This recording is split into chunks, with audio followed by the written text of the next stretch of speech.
Miv's out with her beach walking club for one last meeting before the break, so I thought I'd come by. Tom settled down and blew on his tea.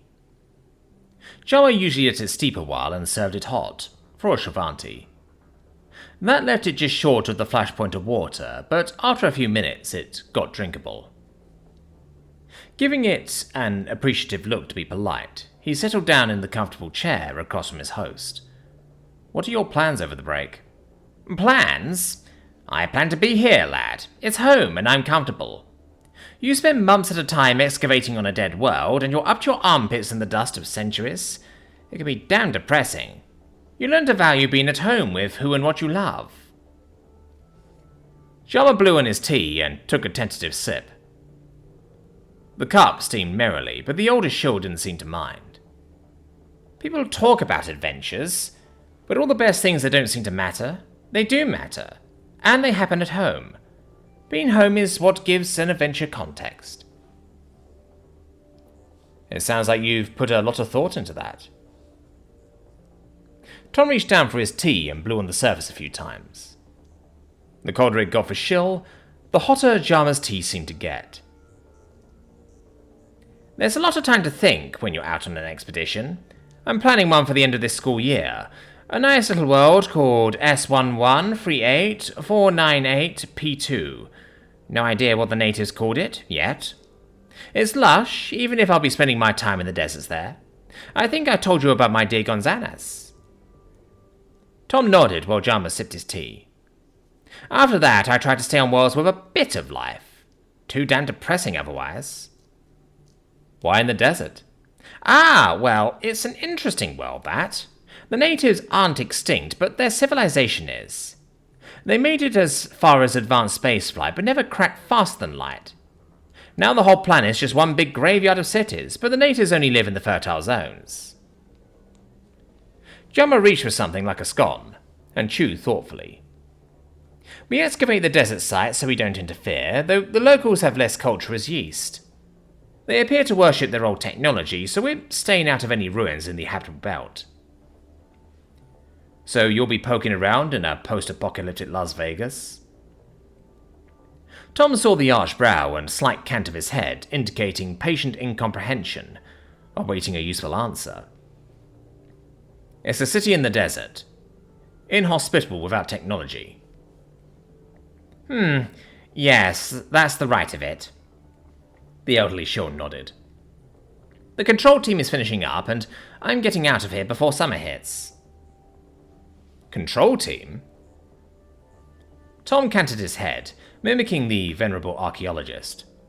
What's that about? Most important step on any unexplored world. Jama frowned at his tea. Remember what I told you about the Granshiv and the Anrasa systems? Two of the worlds the Imperium decided to nuke into glass, Tom said seriously, and kept his head cocked, waiting for more. I meant to ask you more about those, but it slipped my mind. The Navy used relativistic kill missiles, but you've got the idea. Besides, we've had other and better things to talk about. And glad I am of it. Jama nodded, brooding over his tea. Anrasa came first. After losing 3 surveys there, the Imperium started using control teams for first contacts. That's how we found out the Granshiv plague could jump species. Never happened before or since, but you wouldn't wish those women's deaths on anyone. So, control teams spend about 6 weeks on a new world, and 6 months or more on a dead one. That's a hell of a difference. So, they act as a test group to see if anything happens. Are the hazards that bad? On worlds where everything was kill stone dead? Bad enough that teams earn triple hazard pay, though problems are rare enough that women will still sign up for it. Jama scowled at his tea. Cheap for the price of prevention, don't you think? And that's standard. Tom blew in his tea again and sipped, wincing a moment. Still hot. So, was there one of these control teams on Earth? Jama choked slightly on his tea before setting the cup down. Well, funny story there, but I best check on that one. Funny story? Tom had a sick feeling as the world lurched. Please, tell me Free Shorvanti didn't walk into a bar. Best I see if the whole thing's still classified, Jama shrugged. If it isn't, I'll tell you the whole story, insofar as I know it. Fair enough? Alright, I really want to hear that one, I think. Tom sipped his tea again, paying no attention to the burn. Anyway, I thought you'd love it here in summer. Why the urge to get away? Well, I'm not as young as I used to be, am I? I want to get out of here before the damn monsoon season. The what? Mivere hasn't told you. Jama huffed and looked grouchier than usual, which was saying something. Summer on this part of Shill is nothing but 12 weeks and more of rain every single day. Most people love it, but rain for 3 months? Tom set his cup down, trying to wrap his mind around the information. Good grief. Maybe I can go somewhere. I gather you're not a fan either. Jama gave an earthy chuckle. Why do you think there are 23 words for rain in Vatica? Fuck. There's plenty of time for that, if you're inside with the right company. Jama's eyes sparkled, and his grin was pure mischief for a moment. Anyway, what have you been up to since we spoke last? Still prepping classes for next year? Intermediate Humanity? Yeah, Miv and I have the outline done, and I'm working up a major in English. Tom nodded, risking another sip. That one's kind of important. I have a student who signed on for it. Odd choice. Usually the translators do the job, but who am I to talk? I work with languages that have been dead for millennia. Jama sniffed dismissively, mulling it over. Anyway, you looked as serious as a thundercloud for a moment there. Something on your mind, then? A couple of things. Tom squirmed in the chair, trying to get comfortable, and gave the tea a brooding look of his own. I talked to my student, Desala. You know, the difficult one I told you about. She apologized to me, and now I'm wondering if maybe I can get through to her. She's a smart girl. That's the one that compares species intelligence to bus size in her paper. Yeah. Tom glowered at the tea again, but not very much. I'm still not sure if she wanted satire, irony, or really meant it, but Miv's still teasing me with that one. Your lass has nothing to fear there. Jama set his tea down, and sank back into the dark recesses of his chair. Golden eyes regarded Tom thoughtfully. So, did she mean it? The apology, that is. I think so, but I'm still not sure what's going on with her. I met her parents. Older family, but they seem very nice. They said she was the youngest daughter, sort of grew up alone. There's part of your problem, then. Jama nodded from the depths of his favourite chair. What do you mean? How is it that after being here for months, and with all the wall gathering I've seen you do, you still ask such daft questions? Is it just you, or are all humans dense as osmium? That's a bit harsh. Tom bristled a bit, uncertain what to make of the sudden change in the conversation. Is it? People were worried about you. Jama's scowl could have tangibly reached across the room. What happened the other day, then? Miv was beside herself when she called me, so you can endure my fucking disapproval. Now answer the bloody question. That was personal. I got blindsided, and I needed to sort out what I was thinking, Tom said flatly, meeting the elderly shill's scowl with one of his own. I needed the personal time, some quiet, without lashing out at anyone. Anyway, what's that got to do with her family being nice? Jama sat forward, and his sigh was rich, with the Cambrian dissatisfaction, which seemed his stock in trade. But after rubbing a finger over one tusk, he nodded. All of these girls, their own ability, and the cleverest of them at that. Bright futures ahead and all, don't you think? I say yes, but I suspect that's not the right answer. Tom mulled the question over.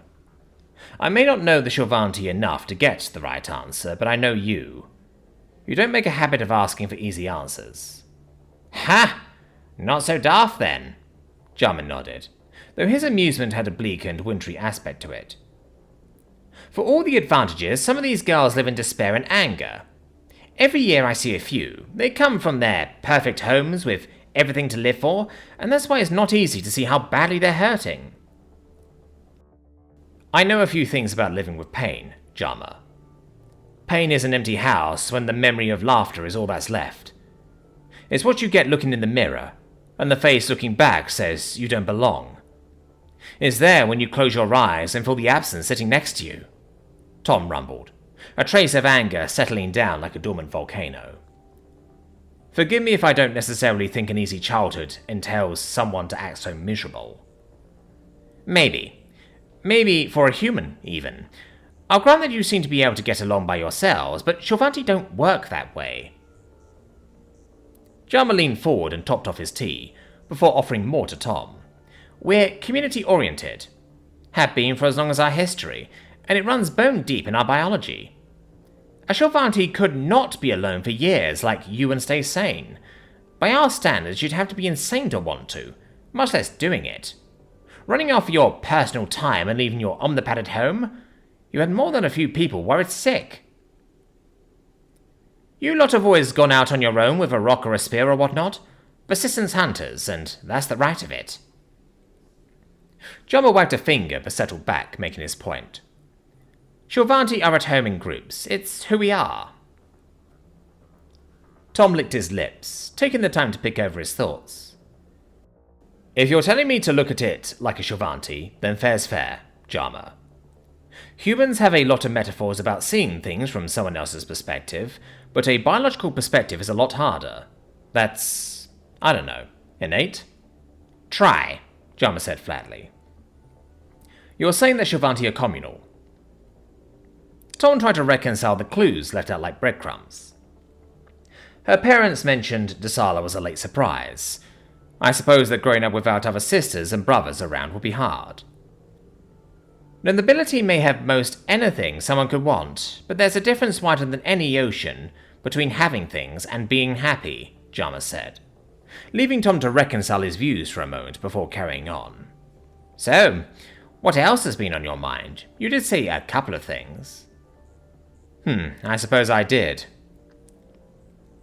Jama had a way of picking at a conversation until he was satisfied, then quickly moving on, and anyone else be damned. It took a moment to refocus, but it hadn't really slipped his mind. Stretching in the old leather chair, Tom smiled a bit ruefully. I wanted to thank you for letting Deshian work in the museum over the holiday. She didn't have anyone at home, but really, I was wondering if you could give me some advice. I'm thinking, well, I'm going to be spending the vacation with Miv and Leah. Advice on women, is it? The elderly shill didn't rub his hands together, but his smile shone like original sin. Why didn't you start with that? Are the ladies taking you somewhere nice? Miv has something in mind. Anyway, I think I'm going to ask them to marry me. You're going to propose?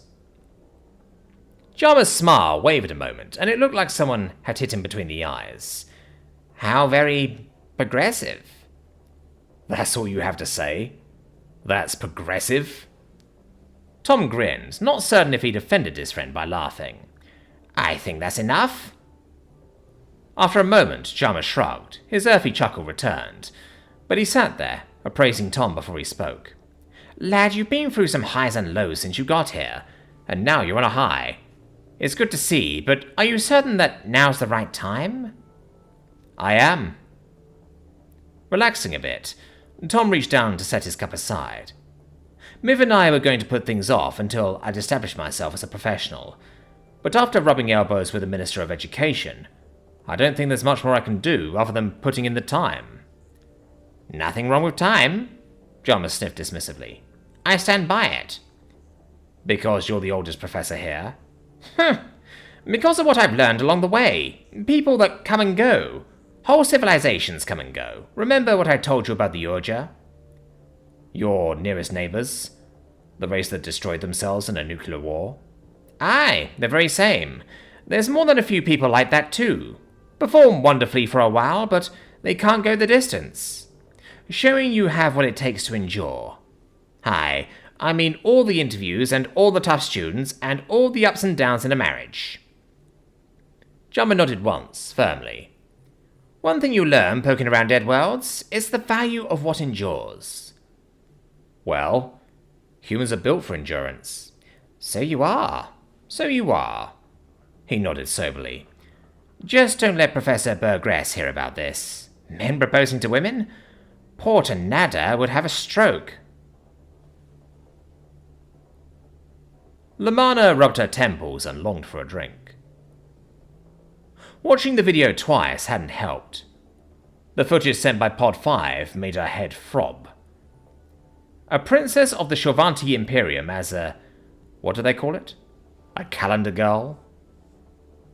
The alternatives were unsavory. Flagging it would have consequences. Her mission was to keep the objectives safe, not guide her over life's reefs and shoals to maturity. How could the palace reasonably expect her to be responsible for the girl's actions? And yet, somehow, some way, it was only a matter of time. A few weeks after the Empress came back, perhaps a few months, it would come back around, like an anchor about her neck. The alternative of saying nothing was tempting. And certainly that was taking the high road. Maintain she was only there to provide covert security, but that would be disingenuous at best. Her briefing from the minister had been clear enough, if she read between the lines. An independent command role meant assuming responsibility for the unforeseen. But this was scandalous. The Empress only had 3 children now, and Lorau was a male. Camaldry was not exactly out of Her Imperial Majesty's favour, but until her death, Calandri had been the chosen heir. Whatever happened in the long run, Kalira wouldn't do herself any favours being shown half naked to the universe. Lamanna took a long deep breath and held it, steadying her heart. Who said counter-torture techniques only had limited uses? This would probably go nowhere. Goddess be praised, the head administrator had turned down all the rest of Jaxmi Chalks' social events for the bikini team, and now it was too cold to wear the things. This was just one more half-cracked idea. This whole absurdity would quietly disappear, sinking into the depths of memory, and safely forgotten. Ganya enjoyed strolling the commons, now and then. It was a glorious fall afternoon, and she had a dinner date planned with her husband and co. They were such a blessing. Goddess be praised, they sat through the student shows every year, the preterm socials, the graduations, and enduring her long hours away from home, getting each of them ready. Not that the week off would be quiet, but the duties would be a bare minimum. Felicity and Elia were staying on campus, giving her 2 extra days away. It would be good to dote on her family for a change, but... Head administrator? It never ended. Ganya turned to look back up the walk, and the serenity in her smile might have wavered. Miss Chalksa, this is an unexpected pleasure. Ganya offered her fist indulgently. The girl's enthusiasm seemed boundless once she began a project, and while most girls would have considered the student show an ample distraction over their regular studies, Jaxmi Chalksa had taken to advancing the cause of the Academy Bikini team with a special fervour. Every rejected idea brought the girl back, and while most of her proposals had been rejected for practicality, Ganya had to admit the girl was growing rather more cunning. As a rule, she didn't enjoy discouraging a student's enthusiasm, but this latest scheme, screensavers for every month on the calendar, the notion of associating the Academy name would have some of the alumni in an uproar. Thank you, Head Administrator. Jaxmi's smile held the sort of winsome charm and manic hope you'd expect with a girl on her first date. I hope this isn't a bad time. Ganya's heart warmed to the girl. Even after all these years, the renewed tide of bright young minds brought joy. Still, she arched an eyebrow, kept her smile tranquil as a becalmed ocean, and braced herself against the tide. Miss Chalksa, I am always pleased to share my time with you. I presume this is about your latest proposal for the Bikini Club? Yes, ma'am. I was hoping you've had a chance to think it over. Jaxmi nodded eagerly, her wavy silver locks framing her face. The girl was a picture of expectation. Indeed, Miss Chelkser, I'm sorry to disappoint you, but I can't see it as a viable proposition. Academy rules state that the social club must engage in one annual fundraiser, and your plan to take seasonal pictures rather means that you'll need a year for the appropriate settings. Ganya did want to let the girl down easily, after all. While it's certainly one of the more intriguing propositions to cross my desk, I'm not in the habit of circumventing the school charter. Oh! The disappointment Ganya expected failed to make an appearance. Instead, the girl looked rather jubilant. We've already taken the pictures. Let's see, Trelange and the Media Club girls edited in the seasonal backgrounds we needed, so it's all ready to go. Touché. I see. While perhaps not challenging the Media Club's skills to their fullest extent, I can see that has the virtue of expedience, Ganya said, laconically, while her thoughts raced. Still, there are other considerations. Yes, Head Administrator?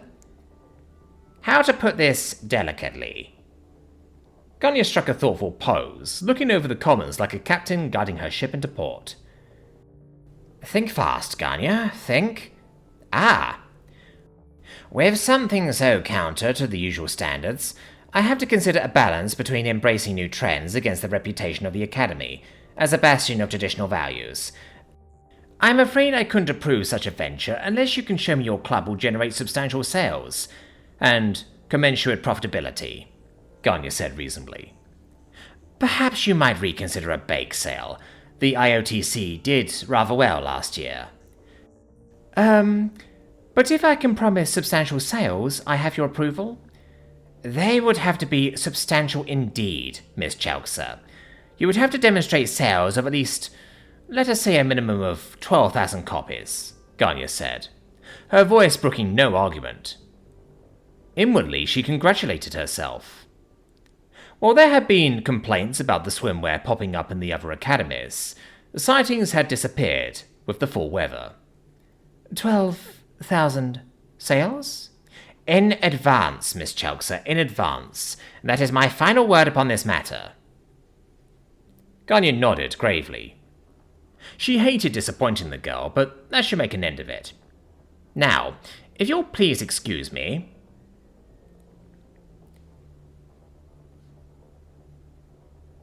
Margaret? Pris gestured over to the empty seat as her sister-in-law strode over. Under the table, she held R'lar's hand a little tighter. Good afternoon, Pris. R'lar, who are your friends? Margaret looked around the table. In a bit. Pris pointed at the empty table. We need to talk. I don't think I said sit. Pris watched Margaret tense up, an ugly look slipping briefly over before she nodded curtly. Max was halfway to her seat when she added, Do you want this nicely, or do you want it straight? Margaret was caught off guard and her belligerent look was back. I'm not sure what you mean. I've indulged your games for a couple of days now, but I've come to get my husband. I think we're done here. Oh, we are, just not in the way you think. Pris nodded to the Adixi, and the platinum-haired girl at her side, and the Adixi woman in turn. This is my friend Jaxmi, and this is Tarai. Tarai is with the Academy Legal Department. Jax smiled. So did Tarai, which was just a bit unnerving. Pris realized she'd never seen an Adixi eat. Shaking off the thought, she looked back at Mags. She looked even more shaken, but then the Adixi was smiling at her. I'm not here for an argument, so I'll get to the point. As the head of House Desane on Shill, I'm ending your marriage with my brother. Margaret looked startled, before a sneer stole back over her features. You don't have the authority, and I've had enough. Come on, R'lar, we're going home. Actually, she does. The Adixie leaned forward, twirling long strands of what almost passed for hair between her fingertips. Her smile grew wider, if possible. House Tassane resides on Aphaton. Since that's over a week away, even by first courier, as the sole representative of her house, Lady Tassane is empowered to take legal action in cases directly concerning her brother's health and well-being. That's preposterous! Margaret shot a look at R'hllor before glaring at Pris. He's fine. Just look. Tell him R'hllor. You hurt me, R'hllor said quietly. You said you didn't want to. I let you get away with it too long and... That never happened. You never remember correctly, R'hllor, Mag said brusquely. And now you run off across the Imperium on a whim? Everyone can see how flightly that is. Now you're just making things up and I won't... That's quite enough. Priscilla was raised to be well-spoken, but right now she thought of Professor Pelavon. Or genteel. Her words could have been chipped out of ice as her hand flicked towards the Adixie's omnipad. I am giving you one choice. Sign the divorce, or I shall be forced to do this the hard way. Oh? And what might that be? Mag settled back into her chair, crossing her arms defiantly. You said you're here on a brief leave of absence? Pris arched an eyebrow. I can have you charged with battery, and we can have it out in the court right here on Shill. It should only take 4 or 5 weeks. Oh, I'm sure I can make it last. Tarai rang a tongue over her teeth, her grey eyes running slowly over Margaret. Student legal affairs doesn't often get anything so meaty. I'm certain the other girls in the office will want a piece of you too. Do you have a legal team here, Margaret? Under the table, R'hllor's hand trembled. Pris wanted to reach over the table and choke the woman, but she kept her words precise and went for the kill. And how secure will your job be if you're weeks late? I don't think it will be, after they hear you were on trial for domestic violence. Boy bashers seldom enjoy promising futures. You're bluffing, Margaret snarled. You aren't going to extort me. Even with your advocate, you don't have the money to file for legal custody as a matriarch, or for a court battle. Hi! Jax grinned impishly and waggled her fingers. Still here. Remember me? Margaret turned, looking over Jax's school weather, and jutted her tusks derisively. What do you have to do with this? Oh, Pris didn't introduce me properly. Jax Michelksa, president of New Silk Road Imports. Don't worry, you'll hear of it sooner or later. I just had oodles of credits laying around I was going to give back to my family during the break, and a whole other pile coming in from my ventures. Jax reached out to pat Pris on the hand. I've hired Pris as a model and consultant for the company. Consultant? For what? Whatever, Jax flounced. I have tremendous faith in her skill, so I'm granting as big an advance as she needs. Plus, I think you suck. Those are the options, Margaret. Pris nodded to the omnipad again. Divorce now for, let's call it unreconciled differences, or I sink your future right to the deep and get what I want anyway. Margaret glared balefully at each of the women, while barely glancing at R'hllor as she angrily snatched up the omnipad. Aku was still glancing at his omnipad nervously when it finally pinged. TW, this is a pleasure. How can I help? Warwick finally answered. It had been almost 2 whole hours. How did humans get anything done like that? At least he'd had time to think how to put this, and after checking none of the other initiates were around, he typed in a reply. AD. Sir, I have a ticket to the show at your academy this Shell, but I have a problem. This is kind of embarrassing, and I hope you can help? Aku stared at the pad and held his breath. The response popped up after a moment. TW. It will be nice to see you. How can I help? Goddess, this was just so embarrassing. Grimacing, he typed in the message, edited it a bit, stared at it some more, and huffed as he pressed send. AD. I'm meeting one of your students there. One of them is in your orchestra.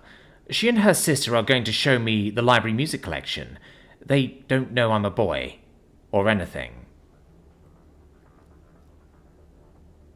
Arku's stare could have burned a hole in the on-the-pad. Warwick had to still be there. Why was he taking so long now to? TW. What are their names? AD. I don't know. We use nicknames on the music board. I think she likes math, but all I know is she is in the orchestra, plays the Zephyr, and has a sister there too. How many students did the academy have? It wasn't like being one of a dozen initiates. There must be thousands and thousands of girls there. Warren must be shaking his head trying to figure out how to tell him. TW. I think I know who you're meeting. You're in safe hands. When do you arrive?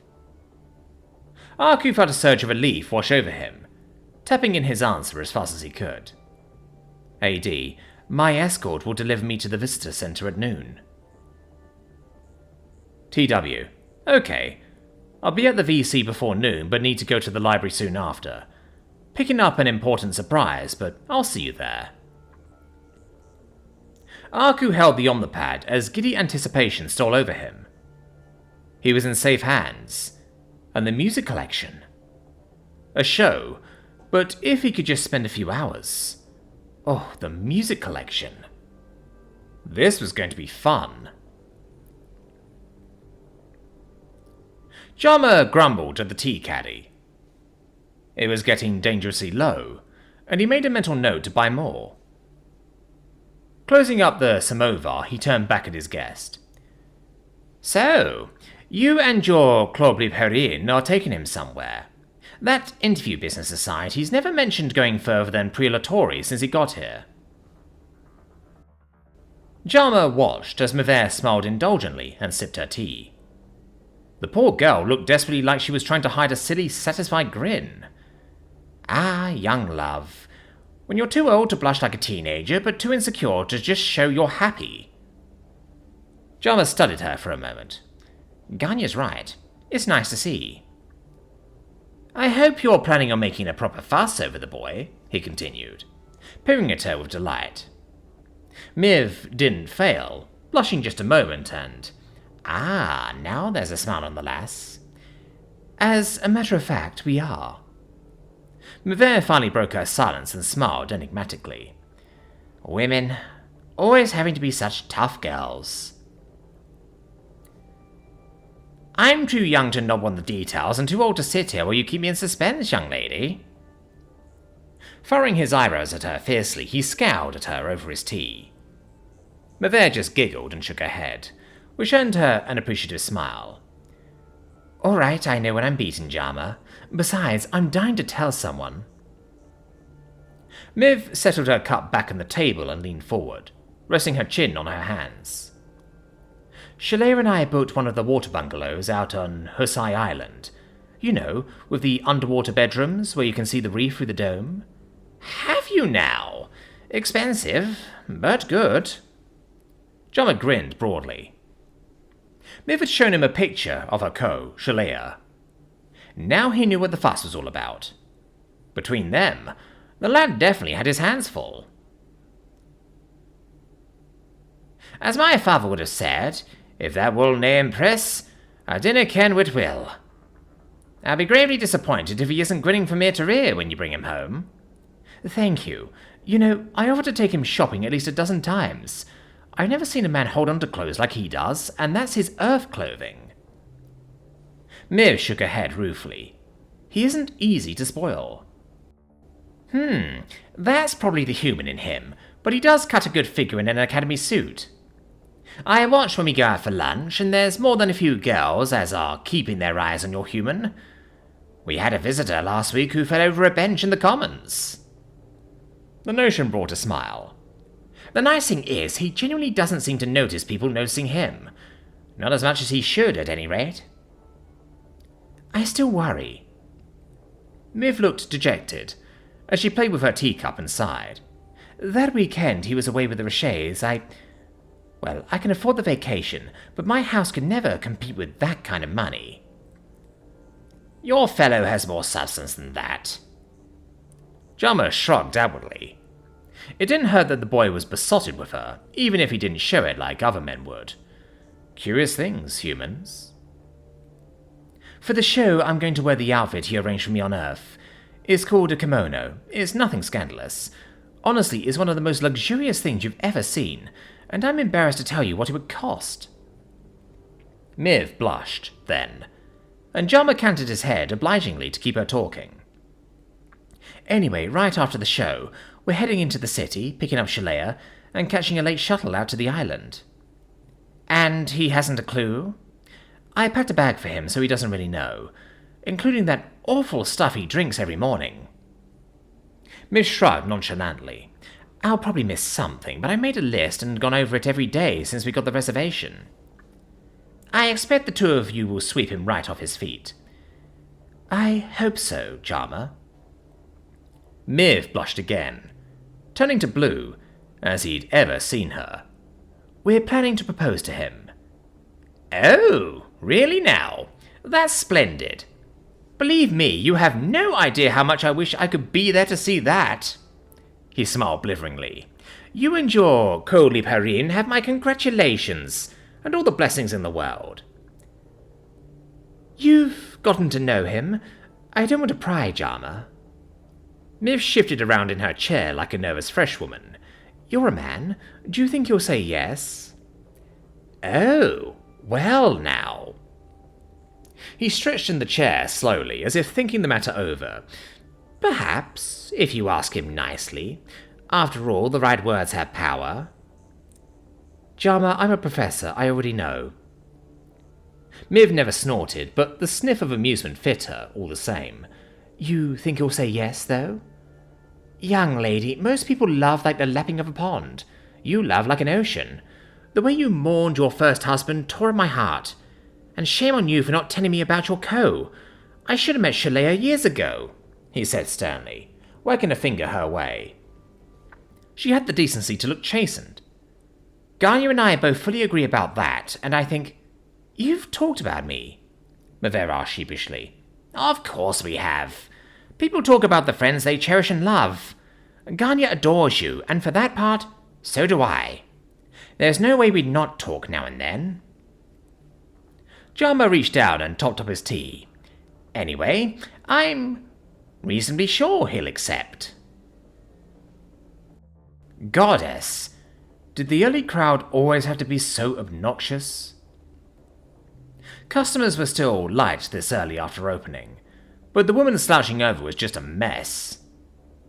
Dekra artfully pirouetted away to face the mirror and checked his hair, before fastening the top button on his vest. He didn't want this one sticking around, but in the mirror he could see she was waving him over. Going to just be that kind of evening. Dekra glanced down the fluorescing bar and made his way over. The woman was leaning on her elbows and twitching slightly. Her skin was mottled in half a dozen shades of purple, and it looked like she slept in her clothes. Hey, big spender, welcome to the aquarium. He put on his best effort. It was still early, and he kept his voice friendly. No leaning forward, though. Show a little chest to someone like this, and she'd never leave. What can I get you? The woman leaned in to look at his name tag. Dakra. The one and only, babe, he nodded before canting his head artfully. Care for a red grain or a blue grail?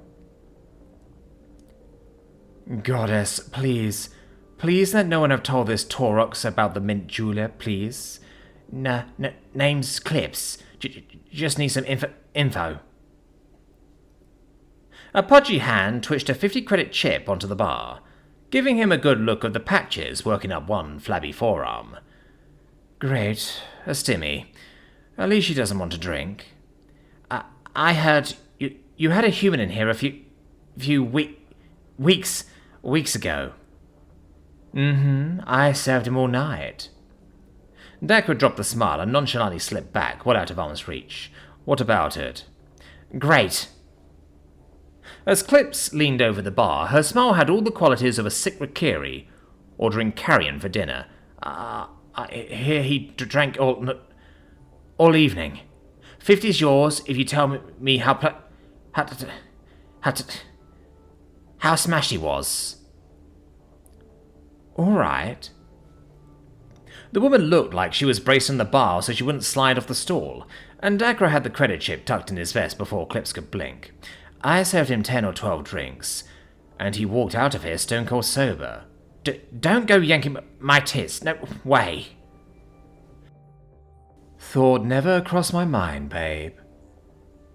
Examining his nails, Dacre shrugged. Oh, the women who brought him were out of it, but he was clear as a bell. Clips snarled incoherently, slamming a meaty fist down on the bar, and Dacre pressed a stud under the bar. Trager was working today, and the Rikiri had been halfway across the room before Dacre's finger left the button. Trag, be a dear? Dacre smiled sweetly, and he vowed to cut the Rikiri in for half of the 50. This one needs to be shown out, What the... Ah! The roar of outrage cut short as Trager pinned Clip's arm behind her back. Lying little Ah! Babe, the club doesn't want us talking about clients and makes it worth our while. Dacre sniffed, unsympathetically. Still, nobody's going to care if he was sober all night. Thanks for nothing. I won't forget this. I suggest heavy drinking. Dacre gave Treg a wink as the Rikiri hauled Clips toward the door. Trust a professional on this. Bye-bye. Nesfa hunched miserably over her desk when the door chimed. Nestha, it's R'hllor. Can I come in? She winced, shaking her head silently as the comm chimed again. Nestha, please. Even knowing it was only in her mind, it felt like everything hurt. Like she'd run a whole mile. But she got up and cracked the door. R'hllor slowly canted his head as he looked up at her. It was too hard to look sad with him standing there like that, and before she knew it, she'd opened the door to let him in. Hello. I wanted to say goodbye. I'm going back, Nestha. R'hllor stepped over to the desk, running a hand lightly over it, without meeting her eyes. I think everything's worked out. Oh, Sorry, I should have figured you would all along, Nesfa sighed. It sounded heavier than she'd wanted. I know you're married, but I guess I couldn't help falling for you. You helped, Nesfa. You helped me so much more than you know. R'hllor reached out, taking her hand. I'm going back, but not back to her. You... what? Nesfa stammered. I don't understand. We're divorced, Nestha, but I have to go back home. There are things to sort out. I don't know if I could have done it, if it hadn't been for you. R'hllor looked up at her, explaining it patiently. You were so kind and loving to me. I didn't know what that felt like before. Anyway, I need to explain to our mothers what Pris had to do. I don't want to go out on the same ship as Margaret, so I have a few days. We could spend some time, and I could come back and visit. You're really wonderful, Nestha. Nesfa looked down, biting her lip. Maybe I can be wonderful, now and then. How long can you stay? The next direct flight is right after Shell. Do you want to spend some time until then? I like that. I like that a lot. Nesfa smiled and squeezed his hand gently. You can come to our show. Dear Uncle Jemsy, I wanted to write you with the most exciting news. While our product line has its public debut in just 5 days, we already have initial sales. I don't want to give my projections yet, but I'm cautiously optimistic. Thank you so much for your help in this. Good news or bad, I promise I'll write as soon as sales figures start to firm up. On a different note, can you believe I've had another opportunity? After working closely with the head administrator, she's approved an official team calendar for our new swimwear line. It's human swimwear, though I expect you know that when you see it. All we need to fully get official permission is just 12,000 advance sales.